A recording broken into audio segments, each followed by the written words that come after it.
Assalamualaikum warahmatullahi wabarakatuh. Halo semuanya, perkenalkan nama saya Rani Nur Alifa dengan NIM 2210116040. Di sini saya ingin mempresentasikan proposal penelitian saya yang berjudul Determinan Preferensi Investasi Kas Wakafling Sukuk dengan Perilaku Keuangan Islam sebagai Variabel Moderasi. Next. Yang pertama di sini adalah latar belakang, di mana Indonesia itu berpotensi sangat besar pada wakaf dan dapat memberikan kontribusi terhadap peningkatan perekonomian nasional apabila potensi wakaf dapat dioptimalkan. Salah satu kendala utama dalam memaksimalkan potensi wakaf termasuk dalam pemanfaatan instrumen inovatif seperti kas wakafling sukuk adalah rendahnya literasi keuangan syariah, di mana masyarakat yang memiliki literasi keuangan syariah yang rendah cenderung melihat instrumen seperti kas wakafling sukuk sebagai instrumen yang berisiko karena kurangnya pemahaman mengenai mekanisme dan manfaat investasi tersebut. Padahal investasi CPLS ini sangat bermanfaat dan pemerintah sudah menjamin keamanannya sehingga risikonya itu sangat rendah. Nah, sejalan dengan risikonya yang sangat rendah, kas wakafling sukuk tidak hanya memberikan keuntungan finansial bagi investor, tetapi juga memiliki dampak sosial yang signifikan dengan mendukung pembangunan berkelanjutan sebagai salah satu aspek keuangan keberlanjutan. Nah, dalam investasi juga tentunya didasari oleh perilaku konsumsi yang sangat dipengaruhi oleh keadaan dan situasi lapisan masyarakat di mana ia dilahirkan. Contohnya adalah perilaku keuangan Islam.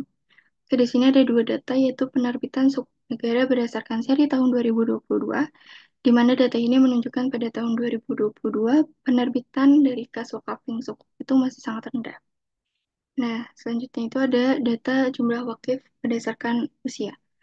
Di sini eh, generasi Y atau generasi milenial itu juga masih menempati posisi kedua sebagai jumlah wakif kas wakafling suku.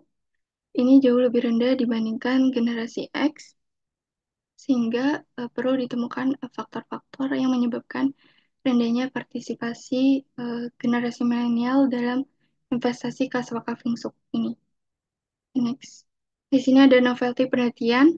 Novelty atau kebaruan dalam penelitian ini terletak pada variabel keuangan keberlanjutan atau X3 yang belum banyak dibahas dalam penelitian kas wakafling sukuk sebelumnya. Pendekatan ini menawarkan sudut pandang yang baru terkait kontribusi generasi milenial terhadap pencapaian tujuan pembangunan berkelanjutan melalui instrumen keuangan syariah. Selain itu, penelitian ini tidak hanya berfokus pada literasi keuangan syariah dan persepsi risiko seperti penelitian sebelumnya, tetapi juga mengintegrasikan perilaku keuangan Islam sebagai variabel mediator. Hal ini memungkinkan pemahaman yang lebih mendalam tentang preferensi investasi milenial pada CWLS yang berbeda dari penelitian sebelumnya yang lebih banyak menyoroti wakaf konvensional atau investasi syariah umum tanpa mempertimbangkan peran perilaku keuangan sebagai variabel intervensi. Next. Di sini ada rumusan masalah. Bagaimana pengaruh literasi keuangan syariah terhadap preferensi generasi milenial dalam berinvestasi kas wakafling sukuk. Yang kedua, bagaimana pengaruh persepsi risiko terhadap preferensi generasi milenial dalam berinvestasi kas wakafling sukuk. Yang ketiga, bagaimana pengaruh keuangan keberlanjutan terhadap preferensi generasi milenial dalam berinvestasi kas wakafling sukuk. Yang keempat, bagaimanakah perilaku keuangan Islam memoderasi pengaruh literasi keuangan Islam, literasi keuangan syariah terhadap preferensi generasi milenial dalam berinvestasi kas wakafling sukuk. Yang kelima, bagaimanakah perilaku keuangan Islam memoderasi pengaruh persepsi risiko terhadap preferensi generasi milenial dalam berinvestasi kas wakafling sukuk. Bagaimanakah perilaku keuangan Islam memoderasi pengaruh keuangan keberlanjutan terhadap preferensi generasi milenial dalam berinvestasi kas wakafling sukuk. Lalu di sini ada tujuan penelitiannya. Yang pertama, untuk menganalisis pengaruh literasi keuangan syariah terhadap preferensi generasi milenial dalam berinvestasi kas wakafling sukuk. Yang kedua, untuk menganalisis pengaruh persepsi risiko terhadap preferensi generasi milenial dalam berinvestasi kas wakafling sukuk. Yang ketiga, untuk menganalisis pengaruh keuangan keberlanjutan terhadap preferensi generasi milenial dalam berinvestasi kas wakafling sukuk. Yang keempat, untuk menganalisis peran perilaku keuangan Islam dalam memoderasi pengaruh literasi keuangan syariah terhadap preferensi generasi milenial dalam berinvestasi kas wakaf dan suku. Yang kelima, untuk menganalisis peran perilaku keuangan Islam memoderasi pengaruh persepsi resiko terhadap preferensi generasi milenial dalam berinvestasi kas wakaf dan suku. Yang keenam, untuk menganalisis peran perilaku keuangan Islam memoderasi pengaruh keuangan keberlanjutan terhadap preferensi generasi milenial dalam berinvestasi kas wakaf dan suku. Oke, next.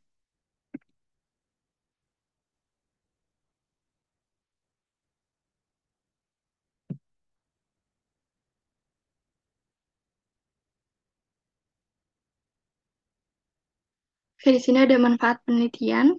Yang pertama itu ada aspek teoritis, di mana bagi peneliti, penelitian ini akan menambah wawasan teoritis dalam bidang keuangan syariah, terutama terkait literasi keuangan syariah, persepsi resiko, dan keuangan keberlanjutan dalam konteks investasi kas wakaf yang cukup.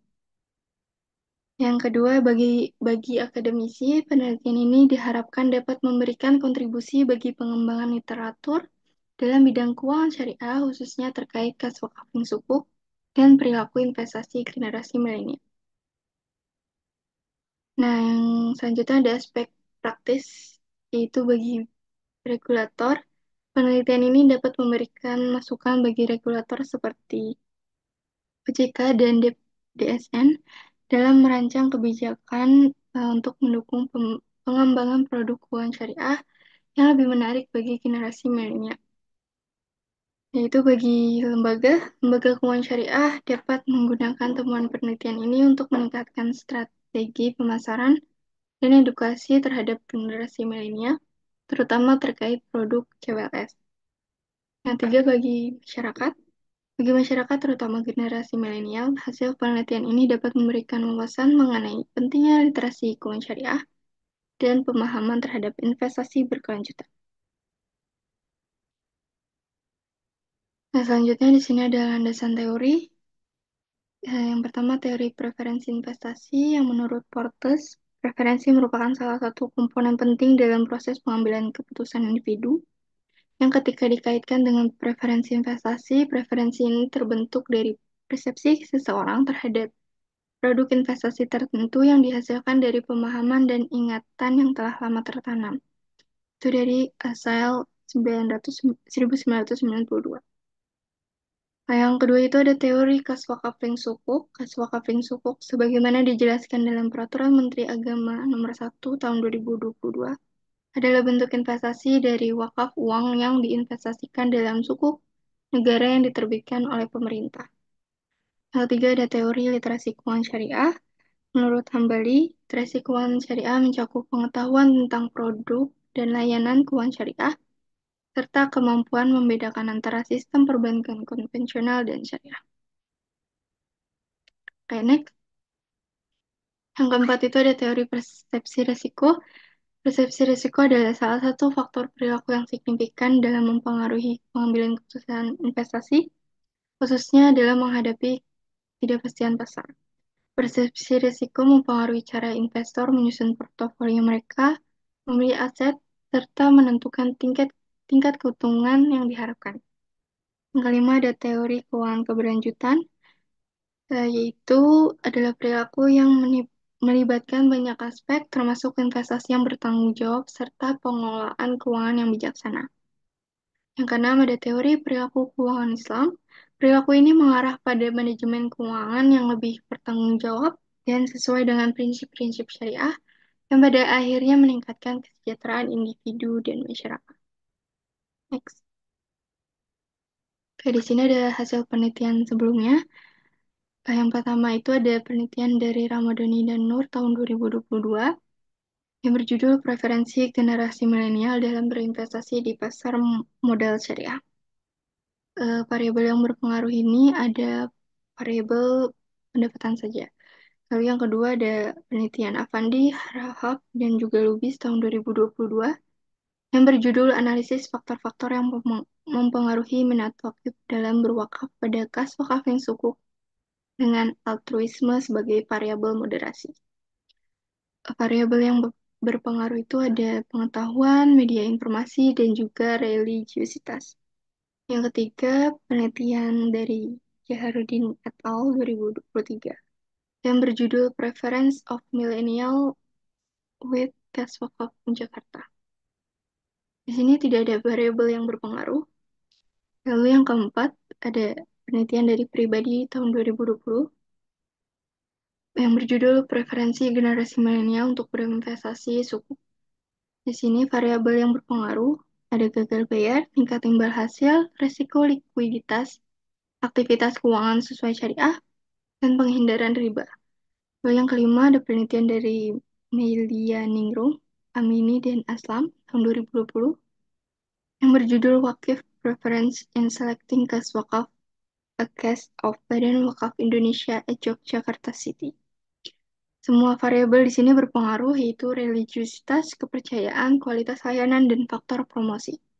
Lalu yang keenam ada penelitian Musahidah dan Sobari tahun 2021 dengan judul Determinants of the Intentions of Indonesia Muslim Millennials in Cash Wakaf Using E-Payment. Di sini variabel yang berpengaruh itu semuanya, yaitu harapan kinerja, harapan usaha, pengaruh sosial, tingkat pengetahuan, dan juga citra. Next.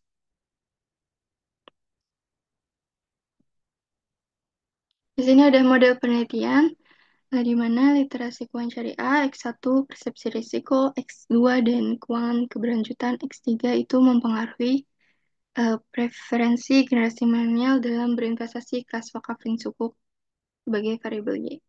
Lalu di sini ada eh, perilaku keuangan Islam sebagai variabel intervening yang moderasi literasi keuangan syariah, persepsi risiko, dan juga keuangan keberlanjutan dalam mempengaruhi preferensi investasi kas wakaf link sukuk. Next. Di sini ada hipotesisnya. H1 itu literasi keuangan syariah berpengaruh positif dan signifikan terhadap preferensi generasi milenial dalam berinvestasi kas wakaf link sukuk. H2, persepsi risiko berpengaruh positif dan signifikan terhadap preferensi generasi milenial dalam berinvestasi kas wakaf link sukuk. H3, keuangan keberlanjutan berpengaruh positif dan signifikan terhadap preferensi generasi milenial dalam berinvestasi kas wakaf link sukuk. H4, perilaku keuangan Islam memoderasi pengaruh literasi keuangan syariah terhadap preferensi generasi milenial dalam berinvestasi kas wakaf link sukuk. H5, perilaku keuangan Islam memoderasi pengaruh persepsi risiko terhadap preferensi generasi milenial dalam berinvestasi kas wakaf link sukuk. H6, perilaku keuangan Islam memoderasi pengaruh keberlanjutan keuangan terhadap preferensi generasi milenial dalam berinvestasi kas wakaf link sukuk. Kita memasuki bab 3, yaitu metodologi penelitian. Sini ada definisi operasional dari literasi keuangan syariah. Itu ada literasi keuangan syariah adalah pemahaman dan keterampilan dalam memahami prinsip-prinsip, akad, serta produk dan layanan keuangan syariah guna membuat keputusan keuangan yang tepat di masa depan. Lalu itu ada persepsi risiko. Persepsi risiko adalah penilaian subjektif seseorang terhadap kemungkinan terjadinya suatu peristiwa dan tingkat kekhawatirannya terhadap konsekuensi yang ditimbulkan oleh peristiwa tersebut. Yang ketiga ada keuangan keberlanjutan. Sebagai ketiga, yaitu perilaku keuangan keberlanjutan adalah pendekatan pengelolaan keuangan yang memperhatikan aspek lingkungan, sosial, dan tata kelola perusahaan dalam pengambilan keputusan investasi dan pengelolaan aset. Yang selanjutnya ada variabel Y, yaitu preferensi investasi. Preferensi investasi ini adalah kecenderungan individu dalam memilih produk atau layanan investasi yang terbentuk melalui persepsi, sikap, nilai, dan pengalaman yang diwariskan. Lalu ada variabel intervening atau variabel Z. Perilaku keuangan Islam adalah keterampilan dan kesanggupan dalam mengelola keuangan sesuai prinsip syariah, mencakup perencanaan, penganggaran, pengelolaan, pengendalian, dan penyimpanan. Next. Ada pengukuran variabel. Pengukuran variabel pada penelitian ini menggunakan skala Likert. Skala ini membantu menjabarkan variabel yang diukur menjadi indikator yang kemudian digunakan sebagai dasar untuk membuat item-item instrumen berupa pernyataan atau pertanyaan. Setiap jawaban dalam skala Likert ini memiliki rentang dari yang sangat positif hingga sangat negatif, yang menunjukkan tingkat persetujuan atau ketidaksetujuan responden terhadap suatu pernyataan. Untuk memperoleh data kuantitatif, skala ini menggunakan nilai nominal dari 1 hingga 4 dengan kategori sebagai berikut. 1 untuk sangat tidak setuju, 2 untuk tidak setuju, 3 untuk setuju, dan 4 untuk sangat setuju. Next, di sini ada metodologi penelitian selanjutnya yaitu populasi. Populasi dalam penelitian ini adalah generasi milenial yang beragama Islam dan pernah berinvestasi sukuk di wilayah Jabodetabek. Selanjutnya itu ada jenis data yang digunakan dalam ini, itu data kuantitatif. Data kuantitatif adalah data yang diukur dalam suatu skala numerik atau angka, yang dapat dibedakan menjadi data interval dan data rasio. Selanjutnya ada pengumpulan data. Dalam penelitian ini, metode pengumpulan data yang digunakan adalah kuesioner dengan pertanyaan tertutup yang diukur menggunakan skala Likert.